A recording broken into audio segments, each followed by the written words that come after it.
प्रभु ने आज के दिन दिया है, प्रभु का धन्यवाद करें। सेनाओं के यहोवा पवित्र पवित्र परमेश्वर का धन्यवाद। आज 11वां दिन है, आज 11 तारीख है और प्रभु ने हमें सही सलामत रखा है। प्रभु का धन्यवाद। हालेलुया। आइए परमेश्वर का वचन दें। परमेश्वर का वचन है परमेश्वर पर विश्वास करना। हालेलुया। क्या है विश्वास करना? किसके ऊपर विश्वास करना? प्रभु के ऊपर विश्वास। Believing in God. हालेलुया। विश्वास करना, सुनना, विश्वास करना, आज्ञा पालन करना, ये आज का परमेश्वर का हालेलुया आपके लिए। आप प्रभु के पास आते हैं तो आपको विश्वास करना है। हालेलुया। क्या लिखा है? इब्रानियों 11:6 पढ़ेंगे। लिखा है इब्रानियों 11:6 में लिखा है परमेश्वर के पास आने वालों को विश्वास करना चाहिए कि वो है और अपने खोजने वालों को प्रतिफल देता है। हालेलुया। जब हम प्रभु के पास आए हैं तो हमें विश्वास करना चाहिए कि वो है और अपने खोजने वालों को क्या करता है? वो प्रतिफल देता है। हालेलुया। विश्वास करना, पता है, परमेश्वर के वचन तथा चरित्र पर भरोसा करना, ये विश्वास होता है। हालेलुया। उसकी वचन और उसके चरित्र पर भरोसा रखना, उसके काम पर भरोसा रखना, ये क्या होता है? विश्वास। विश्वास करने का अर्थ है अपने पूरे हृदय से अपने आप को परमेश्वर के चरित्र तथा उसकी शक्तिशाली प्रतिज्ञाओं के प्रति समर्पित करना। हालेलुया। समृद्ध होना। हालेलुया। समृद्ध के रूप में तुम्हें स्वाभाविक परिस्थितियों से ऊपर उठने के लिए परमेश्वर ने क्या किया है? बुलाया है। हालेलुया। संसार से ऊपर उठाने के लिए आपको प्रभु ने बुलाया है। हालेलुया। तथा परमेश्वर की प्रतिज्ञा के अनुसार जीना है, ठीक वैसे ही जैसे कि पतरस यीशु के बुलाए पर नाव से बाहर निकला और पानी पर चलने लगा। मत्ती 14:22-23 पढ़ेंगे तो वहाँ पर जैसे प्रभु ने आज्ञा दिया वो क्या है? पानी पर चलने लग गया। प्रतिज्ञा जो प्रभु देता है उसके पीछे हमें चलना चाहिए। हालेलुया।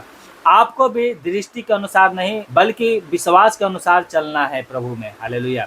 आपको विश्वास के अनुसार चलना है। हालेलुया। जब आप परमेश्वर के वचन को अपने जीवन का स्तर बना लेंगे तब आप स्वाभाविक से पार निकलकर परमेश्वर के सामर्थी कामों को करने के लिए हिवाए प्राप्त करेंगे। हालेलुया। आपको बाहर निकालना है। कहाँ से बाहर निकलना है? संसार में से। तब आप परमेश्वर के काम करेंगे। हालेलुया। बड़े बड़े काम करेंगे आप। हालेलुया। विश्वास कहाँ से आता है? विश्वास आता है परमेश्वर का वचन सुनने से। हालेलुया। विश्वास कहाँ से बढ़ेगा आपका?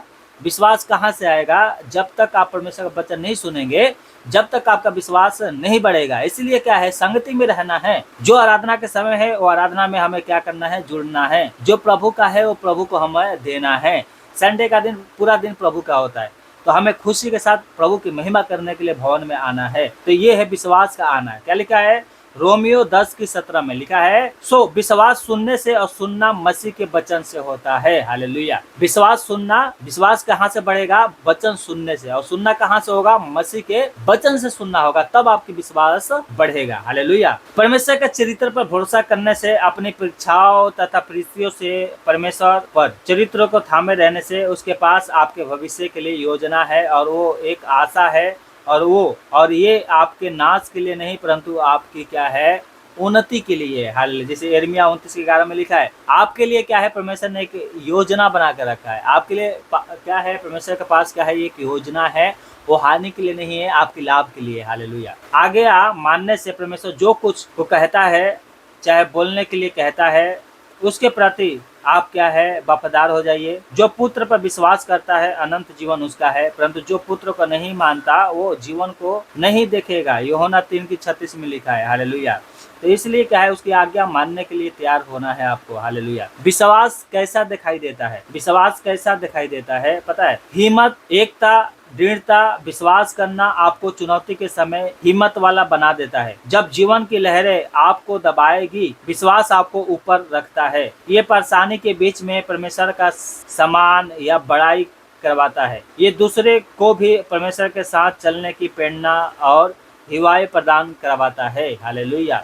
तो विश्वास ऐसा दिखाई देता है। आपकी प्रॉब्लम में आपको क्या है? आशा देगा। हालेलुया। विश्वास से क्या प्राप्त होता है? विश्वास करने से क्या प्राप्त होता है? तो सुनिए क्या प्राप्त होता है। विश्वास द्वारा आप स्वाभाविक जीवन ऊपर जीने लगते हैं। जब आगे रास्ता दिखाई ना दे तब भी ये आपको आगे बढ़ने की प्रेरणा देगा। ये आपको भय और निराशा से बचाता है, आपको पानी पर चलने का हिवाए देगा, गोलियत को सामना करने के लिए हिम्मत देगा। जिसे 1 शमूएल 17 में हम लोग पढ़ा था। गोलियत को हराने का क्या करेगा? आपका हिम्मत देगा, उसे लड़ने की सामना देगा। गोलियत का मतलब दुष्टआत्माओं से, बड़े बड़े दुष्टआत्माओं से। विश्वास द्वारा एक साधारण मनुष्य भी परमेश्वर के लिए असाधारण कार्य करता है। हालेलुया। परंतु जो लोग अपने परमेश्वर यहोवा का ज्ञान रखेंगे वो हिवाए बांध कर बड़े बड़े काम करेंगे। दानिय्येल 11:32 पढ़ेंगे तो ये वचन लिखा है, परंतु जो लोग अपने परमेश्वर का ज्ञान रखेंगे वो हिवाए बांध कर बड़े बड़े काम करेंगे। हालेलुया। बड़े काम करेंगे, हिवाए बांध कर बड़े काम करेंगे। हालेलुया। तो इसलिए क्या है, आपको प्रभु पर क्या है, विश्वास करना है। हालेलुया। विश्वास के विरोध में क्या है, तो सुनिए, विश्वास करने से क्या चीज आपको रोकती है, विश्वास में आगे बढ़ने से क्या चीज रोकती है, तो सुनिए, पहला संसारता क्या है आपको रोकती है। हालेलुया।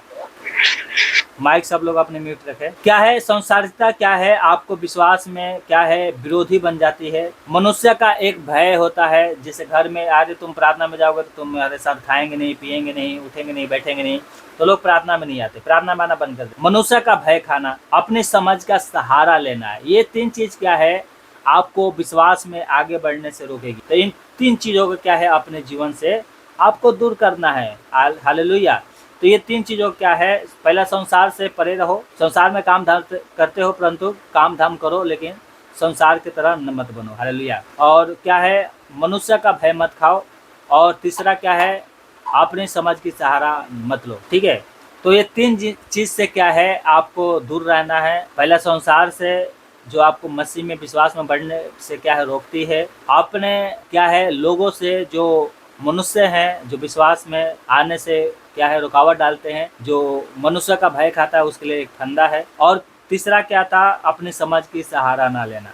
आइए परमेश्वर का वचन देखते हैं क्या लिखा है। विश्वास करना 11वां दिन के बारे में लिखा है। पहली पॉइंट ये है, क्योंकि परमेश्वर का वचन जीवित और प्रबल और हर एक 2-धारी तलवार से बहुत चौखा है। जब आप परमेश्वर के वचन पर विश्वास करते हैं तो कुछ सामर्थ के कार्य होता है, उसकी प्रतिज्ञा आपका अधिकार बन जाती है। आप विश्वास के स्थान से प्रार्थना करते हैं। हालेलुया। परमेश्वर अपने वचन के प्रति हमेशा विश्वास योग्य है और आपको भी विश्वास योग्य बनना चाहिए परमेश्वर के प्रति। आप आत्मा विश्वास के साथ मसीह की सहभागिता में चलते रहे। हालेलुया। परमेश्वर का वचन कहता है, इब्रानियों 4:12 पढ़ेंगे तो यहाँ पर लिखा है, क्योंकि परमेश्वर का वचन जीवित और प्रबल और हर एक 2-धारी तलवार से भी बहुत चौखा है और जीव और आत्मा को और गांठ को और गुदे गुदे को अलग करके बार पार छेदता है और मन की भावनाओं को और विचारों को जांचता है। हालेलुया। परमेश्वर का वचन आपके मन को जांचता है कि आपके मन में क्या है, आपका विचार क्या है। हालेलुया। परमेश्वर का वचन जीवित है और प्रबल है और हर एक 2-धारी तलवार से भी चोखा है। वो चाहता है कि आपको आशीष मिले, परंतु अपने विचार को आपको बदलना होगा, अपने मन को क्या है स्थिर रखना होगा, अपनी समझ की सहारा आपको छोड़ना पड़ेगा। हालेलुया। एक और वचन देखते हैं, यहोशू 21:45 में अगर यहाँ पढ़ेंगे तो यहाँ पे लिखा है, जितनी भलाई की बातें यहोवा ने इजरायलियों के घराने से कही थी उनमें से कोई भी ना छूटी, सब की सब पूरी हो गई। पता है, इजरायलियों ने कहा था मैं तुझे कनान देश में पहुंचाऊंगा और तुम्हारे दुश्मनों पर, जो यहोशू के द्वारा कहा गया था, जय प्राप्त कराऊंगा, और ये सारी बातें परमेश्वर ने उनके द्वारा, यहोशू के द्वारा पूरा करवा दिया। हालेलुया। आज भी आपके जीवन में परमेश्वर ये काम करना चाहते हैं। हालेलुया। पहला पत्रस 2:8 में लिखा है, क्या लिखा है, तुम एक चुना हुआ वंश और राजधारी पात्रों का याजक का समाज हो। हालेलुया। तुम एक चुना हुआ वंश और राजपधारी याजकों का समाज और पवित्र लोग और परमेश्वर की निज प्रजा हो, इसलिए कि जिसने तुम्हें अंधकार में से अपनी अद्भुत ज्योति में बुलाया है उसके गुण प्रकट करो। हालेलुया। उसके गुण प्रकट करो। पहले शैतान के काम करते थे, है ना, और पाप करते थे। अब कह रहा है कि उसका गुण, ज्योति का गुण जो है वो तुम्हें क्या है बुलाया है पद देने के लिए, तो उसका गुण प्रकट करो। हालेलुया। एक और वचन देखते हैं, दूसरा पत्रस 1:4 में लिखा है, क्या लिखा है, जिनके द्वारा उसने तुम्हें बहुमूल्य और बहुत ही बड़ी प्रतिज्ञा दी है, ताकि इनके द्वारा तुम उस सराहट से छूटकर जो संसार में बुरी अभिलाषाओं से होती है, इसलिए स्वभाव के सौभागी हो जाओ, ईश्वरीय स्वभाव के सौभागी हो जाओ। हालेलुया। परमेश्वर कहता है कि इन संसार में से तुम निकलो और अपने आप को पवित्र करो और मसीह के गुण प्रकट करो और ईश्वरीय स्वभाव के समान हो। हालेलुया। यहाँ पे लिखा है उसकी सहभागी हो जाओ। परमेश्वर की जैसा स्वभाव है वैसा ही स्वभाव आपका भी हो जाए। हालेलुया। वैसा परमेश्वर कह रहा है, वैसा आपको बनना है। हालेलुया। ये नहीं कि एक कान से वचन सुना दूसरे कान से निकाल दिया, वैसा नहीं बनो। वचन को सुनकर और उस पर चलने वाला बनो आप। हालेलुया। अगर आप उस पर चलेंगे तो लाइफ में कभी डगमगाएंगे नहीं। हालेलुया। लाइफ में कभी भी नीचे गिरेंगे नहीं। आप आते हैं परमेश्वर का वचन सुनने के लिए, सुनना है, मानना है, उस पर चलना है। हालेलुया। ये है विश्वास करना। प्रभु के ऊपर क्या है, विश्वास करना। परमेश्वर के ऊपर बिलीव करना यही बात है। हालेलुया। यही वचन जो मैंने आपको बताया है, इसके अनुसार आपको चलना है। हालेलुया। ना तो अपने समझ की सहारा लेना है, ना ही किसी मनुष्य से भय खाना है। और क्या है, जो संसार की चीज़ें आपको विश्वास करने में, विश्वास प्रभु के ऊपर बढ़ाने में रोकती है, उसको दूर करना है। हालेलुया। आइए अपनी आंखों को बंद करें, हम प्रार्थना करें। मेरे पीछे पीछे बोले, एक छोटी सी प्रार्थना करते हैं। मेरे पीछे पीछे बोले, हे पिता, तेरी सामर्थी प्रतिज्ञा के लिए धन्यवाद। तेरा वचन मेरे पांवों के लिए दीपक है। जैसे पतरस पानी पर चला, मैं तेरे वचन के सहारे कदम बाहर निकालना चाहता हूँ, तथा मेरे चारों ओर और की फिरिस्तियों के ऊपर खड़ा होना चाहता हूँ। मैं इस बात पर प्रेरित हूँ कि इस बार संसार की चिंताओं को मैंने अपने ऊपर अधिक हावी होने दिया। मैं इसी वक्त तेरे वचन पर विश्वास करते हुए अपने आप को तेरी प्रतिज्ञाओं से जोड़ता हूँ। मैं तेरी प्रतिज्ञाओं को या आज्ञाओं को ऊंचा उठाकर अपने जीवन का स्तर बना लेता हूँ। मैं तुझे धन्यवाद देता हूँ कि तेरी भली प्रतिज्ञाओं में से कोई भी कभी भी असफल नहीं हुई। मैं अपना संपूर्ण भरोसा तेरी प्रतिज्ञाओं में बबित करता हूँ, तथा तेरी आज्ञाओं के पालन में मैं राजा दाऊद के समान प्रार्थना करता हूँ। काश मेरे मार्ग तेरी विधियों को मानने के लिए दृढ़ किए जाते। मेरा विश्वास को दृढ़ कर मैं तेरी प्रतिज्ञाओं पर खड़ा होकर तेरा सम्मान करूँ। हे प्रभु, तेरी महिमा हो, हमारे जीवन में तेरे काम हो, हमारे विश्वास को बढ़ा। मैं किसी मनुष्य का भय नहीं खाऊंगा, मैं अपनी समझ की सहारा ना लूंगा, आपके ऊपर विश्वास करता हूँ। मेरे पिता, मेरे ऊपर दया। ये सारी प्रार्थना यीशु मसीह के नाम से दया सुने और उत्तर दे मेरे स्वर्गीय पिता। आमीन।